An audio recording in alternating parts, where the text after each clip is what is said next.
Believing versus knowing, what is the difference? To believe something is to accept it as true without having direct experience, evidence, or inner certainty. To know something is to become it through lived understanding, personal insight, or direct recognition. Belief is a bridge, knowing is the arrival. Belief is often external. I believe because someone told me. I believe what is written in this book. I believe what this authority figure says. Knowing is internal. I have felt it. I have seen it. I am it. This resonates through my whole being. Even if no one agrees, I still know. Why religion stays in the realm of belief?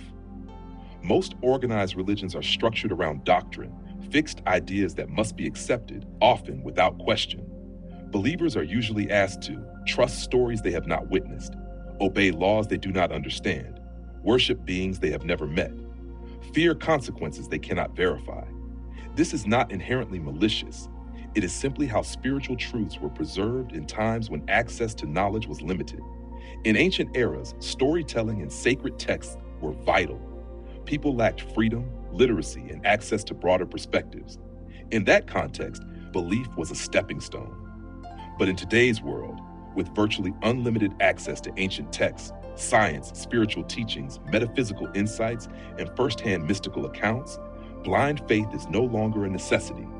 Yet many still cling to belief without ever crossing the bridge into knowing. Is belief a sign of laziness or gullibility? Sometimes, yes. Belief can be a way to avoid responsibility.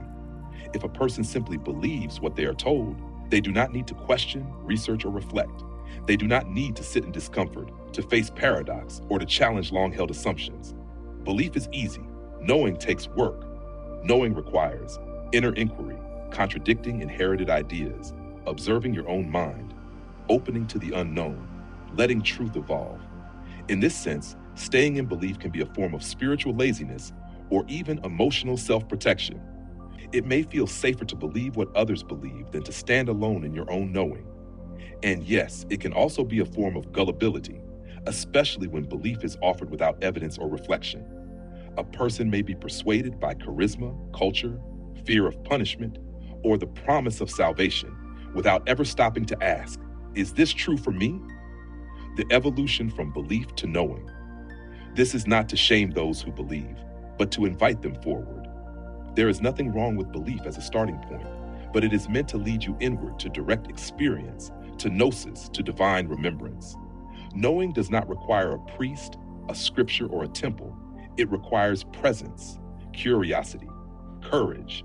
You can know the divine by becoming still. You can know your eternal nature by observing your dreams. You can know truth through vibration, not just words. In this time of awakening, belief is being transcended, not because it is evil, but because it is incomplete. Final thought. If belief is the boat, knowing is the shore. The boat has carried you far, but you are not meant to stay in it forever. At some point, the soul must step out onto the land of its own inner truth. And once you know, you never need to believe again. You simply are.